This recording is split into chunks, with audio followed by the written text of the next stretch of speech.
தற்போதைய செய்தி ஒன்றை பார்க்கிறோம். பாகிஸ்தானில் தாக்குதல் நடத்தப்பட்டிருக்கிறது. இதில் 5 சீனர்கள் உயிரிழந்திருப்பதாக முதற்கட்ட தகவல் வெளியாகியிருக்கிறது. அண்மை செய்தியாக பார்க்கிறோம்.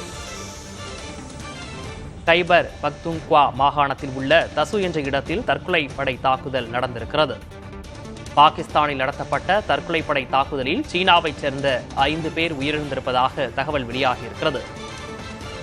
கைபர் பக்துன்குவா மாகாணத்தில் உள்ள தசு என்ற இடத்தில் இந்த தற்கொலைப்படை தாக்குதல் நிகழ்ந்திருக்கிறது. இதில் 5 சீனர்கள் உயிரிழந்திருப்பதாக முதற்கட்ட தகவல் வெளியாகியிருக்கிறது. அண்மை செய்தியாக பார்க்கிறோம். கூடுதல் விவரங்களோடு செய்தியாளர் நிரஞ்சன் இணைந்திருக்கிறார். நிரஞ்சன், முதற்கட்ட தகவல். இதுக்கான விஷுவல்களும் புகைப்படங்களும் கூட பாகிஸ்தான் காவல்துறையினர் சார்பாக வெளியிடப்பட்டிருக்கிறது. விக்னேஷ், பாகிஸ்தானில் உள்ள கைபர் பதுன்காவி என்ற பகுதியில் உள்ள ஷிங்லா மாவட்டத்திற்குட்பட்ட மலகாண்டின் என்ற பகுதியில் தான் இந்த தற்கொலைப்படை தாக்குதல் என்பது நடத்தப்பட்டிருக்கிறது. உயிரிழந்த 5 பேரும் சீன நாட்டை சேர்ந்த பொறியாளர்கள் என்று சொல்லப்பட்டிருக்கிறது. நம் அனைவருக்குமே தெரியும், பாகிஸ்தானின் பல இடங்களில் சீன நிறுவனத்தின் ஆதிக்கம் என்பது மிக அதிகமாக இருக்கிறது. துறைமுகமாகட்டும், விமான நிலையமாகட்டும், ரயில் போக்குவரத்து, சாலை போக்குவரத்து என அந்நாட்டின் ஒவ்வொரு கட்டுமானம் மற்றும் கட்டமைப்பு வேலைகளிலும் சீனா நிறுவனங்கள் தான் ஈடுபடுத்தப்பட்டிருக்கிறார்கள். அதனால் ரொம்ப சர்வசாதாரணமாக சீன நாட்டை சேர்ந்தவர்கள் பாகிஸ்தானில் சென்று வருவதையும் பார்க்க முடிகின்றது. அப்படி பணி நிமித்தமாக சென்ற 5 இன்ஜினியர்கள், பொறியாளர்கள், சீன நாட்டை சேர்ந்தவர்கள் தற்கொலைப்படை தாக்குதலால் கொல்லப்பட்டிருக்கிறார்கள்.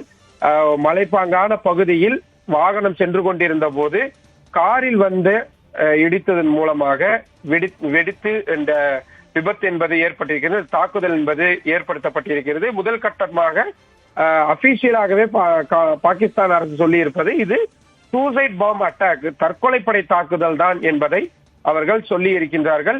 ஆனால் எந்த அமைப்பு என்ற அந்த விவரங்கள் எதுவும் வெளியிடப்படவில்லை. ஏற்கனவே இதே மாதிரி இஸ்லாமாபாத் உள்ளிட்ட சில பகுதிகளில் சீனா நாட்டை சேர்ந்தவர்கள் மீது அவ்வப்போது தாக்குதல் நடத்தப்படுவது என்பது தொடர்கதையாக இருந்து வரும் சூழலில் சீன அரசும் இதனை கண்டித்திருந்தார்கள். இந்த சூழலில் தற்பொழுது 5 பேர் கொல்லப்பட்டிருக்கிறார்கள். அதுவும் தற்கொலைப்படை தாக்குதல் மூலமாக. இது இரு நாடுகளுக்கு இப்போ தொடர்ச்சியா இது போன்ற தாக்குதல் நடந்துட்டு வருவதா சொல்லியிருந்தீங்க. இப்போ இந்த தாக்குதல்ல கூட 5 சீனர்கள் வந்து உயிரிழந்திருக்காங்க. இப்போ இது குறிப்பா வந்து சீனர்களை குறிவைத்து இந்த தாக்குதல் நடத்தப்படுகிறதா?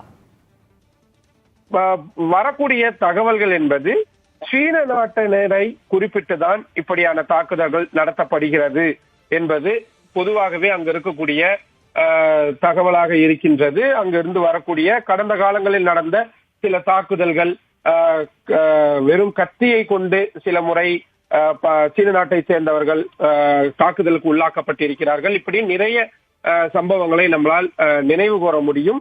அப்படியான ஒரு சம்பவமாகத்தான் இதையும் பார்க்க வேண்டியதாக இருக்கிறது. விக்னேஷ், கூடுதல் விவரங்களுக்கு நன்றி நிரஞ்சன்.